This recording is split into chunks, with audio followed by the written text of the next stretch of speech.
મહેસાણામાં લગ્ન કાયદામાં સુધારાની માંગ સાથે પદયાત્રા યોજાઈ છે। પાટીદાર સામાજિક અગ્રણી મટીબેન પટેલનું નિવેદન સામે આવ્યું છે।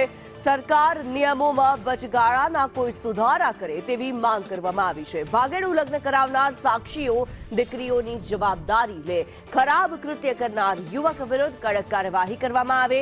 પદયાત્રામાં મોટી સંખ્યામાં મહિલાઓ પણ જોડાઈ છે, ત્યારે જે નિયમોમાં સુધારા કરવામાં આવ્યા છે આ સુધારામાં વધુ કડક કરવા માટે થઈને માંગ કરવામાં આવી રહી છે। પાટીદાર સામાજિક અગ્રણી મટીબેન પટેલનું નિવેદન સામે આવ્યું છે। સરકાર નિયમોમાં વચગાળાના સુધારા કરે, ભાગેડું લગ્ન કરાવનાર સાક્ષીઓ પણ જે દીકરીઓના સગામાં હોય તેવું કહેવામાં આવ્યું છે। સુધારાની માંગ સાથે પદયાત્રા કરવામાં આવી છે। લગ્નમાં કાયદાની અંદર સુધારાની માંગ કરવામાં આવી રહી છે। માત્ર યુવક સામે નહીં, સાક્ષીઓ સામે પણ કાર્યવાહી કરોની માંગ થઈ રહી છે।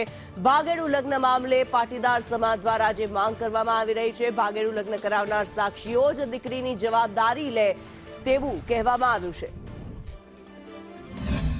ભાગેડું લગ્નને લઈને આજે પદયાત્રા યોજાઈ રહી છે। મહેસાણાથી ઊંઝા માં ઉમિયાના ધામ સુધી જશે।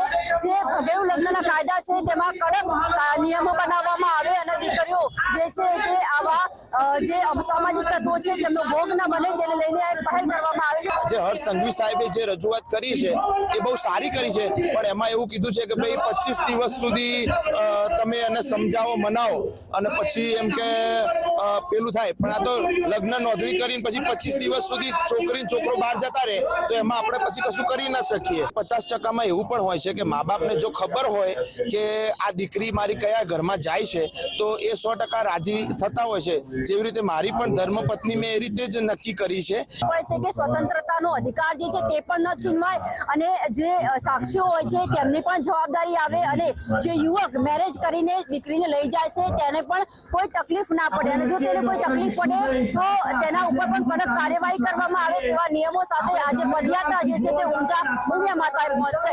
પાયલ યાદવ, સંદેશ ન્યૂઝ, મહેસાણા। મહેસાણામાં આજે મોઢેરા ઝૂંપડીથી લઈને તે પ્રકારે પદયાત્રા યોજાવાની છે। ભાગેડું લગ્નના વિરોધમાં અત્યારે મહિલાઓ આપણી સાથે છે, મહિલાઓ સાથે વાત કરીશું। આ યાત્રા ઊંઝા થઈ રહી છે, લગ્ન જે કરવામાં આવે છે તેનો વિરોધ થઈ રહ્યો છે। તમને નથી લાગતું કે આમાં કેવા નિયમો ચેન્જ થવા જોઈએ? દીકરી નાની મોટી વાતો આવી જતી હોય છે। દીકરાઓ અત્યારે હાલ મોટી મોટી વાતો કરતા હોય છે જ્યારે એમને લગ્ન કરવાના હોય છે અને પછી લગ્ન પછી 1-2 વર્ષ પછી એવું કહે છે કે મારા વિચારો નથી મળતા, ત્યારે ભોગવવાનું માતા પિતા। દીકરીનું ભવિષ્ય બગાડવું એ બહુ મોટો ગુનો છે, કોઈ સ્ત્રીની જિંદગી બગાડવી એ બહુ મોટો ગુનો છે। તો જે ભગાડીને લઈ જાય છે ભવિષ્યમાં જો એ દીકરીને તકલીફ થાય ને એના ઉપર કડક કાર્યવાહી થવી જોઈએ અને બે સાક્ષીઓ ઉપર પણ કડક કાર્યવાહી થવી જોઈએ। ત્યારબાદ જો દીકરાઓ જે ષડયંત્ર કરી